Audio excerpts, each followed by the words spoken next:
bienvenue sur le blog des rapports humains en vidéo.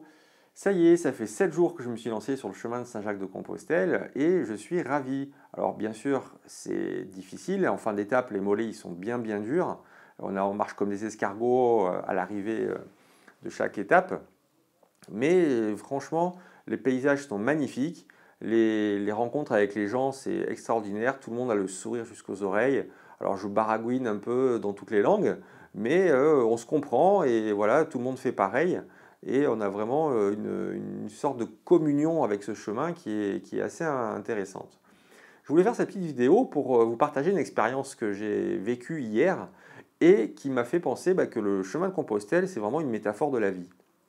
J'étais en direction d'un village, parce que je le voyais, le village de là où je devais aller, et j'étais sur le chemin, et le chemin était relativement monotone. C'était de la ligne droite, le sol était plat, il n'y avait pas vraiment de différence de paysage. Donc j'avançais un peu dans mes pensées, tête baissée, et j'ai dit allez on y va. Alors peut-être que vous voyez là où je veux en venir, c'est qu'en fait j'avais la tête dans le guidon. C'est vraiment cette métaphore qui m'est venue, c'est que avoir la tête dans le guidon, à un moment donné, ça peut faire rater certaines choses. Ça peut faire rater des opportunités, ça peut faire rater des signes qui nous alertent en disant attention, tu as la tête dans le guidon, tu vas faire une bêtise ou tu vas rater quelque chose. Et bien pour le coup, j'ai raté quelque chose, c'est-à-dire j'ai raté la flèche qui me montrait qu'il fallait que je prenne une autre voie. Et ben voilà. Et pourtant, je l'avais vue cette flèche, je l'ai vue, mais j'ai pas fait attention. En fait, j'ai mal interprété cette direction en y mettant d'autres significations. Et pourtant, elle est connue cette flèche-là. Mais je me suis dit, enfin rapidement peut-être, je me suis dit, ouais, non, ça peut pas être là. Là, c'est toujours tout droit. En plus, le village, je le vois là-bas, donc c'est obligé que ce soit tout droit. Et ben, pour le coup, non, c'est pas tout droit. Et ce qui m'a fait penser que quand on a un objectif en vue, c'est pas forcément le chemin le plus évident pour y arriver qu'il faut emprunter. Il y a peut-être des chemins détournés qui, lui, amènent vraiment à l'objectif. Donc voilà, c'était cette petite expérience. Ah oui, pour le coup, au bout d'un moment, j'ai quand même levé la tête et j'ai vu qu'il y avait plus personne, quoi. Parce qu'en général, sur le chemin, là, à cette période de l'année, c'est assez chargé.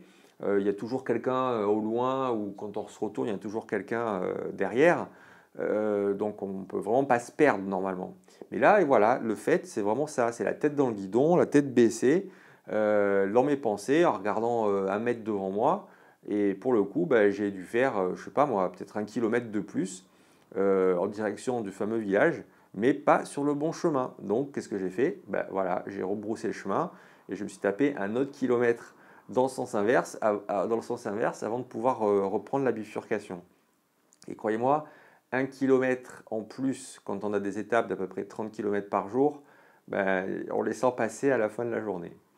Voilà, c'était cette petite expérience que je voulais partager avec vous sur la notion de la tête dans le guidon et que parfois il est bon de lever la tête et surtout prendre en compte les signes extérieurs, ce qu'on appelle les signaux faibles. Bon là pour le coup le signal il n'était pas faible du tout, mais prendre en compte les signaux faibles qui nous alertent sur certaines choses de la vie et qu'il serait bon parfois de marquer un temps d'arrêt, d'analyser ces signaux faibles et voir si on est vraiment sur la bonne direction. Voilà, écoutez, je vous dis à très bientôt pour une autre vidéo dans le blog des rapports humains. Au revoir.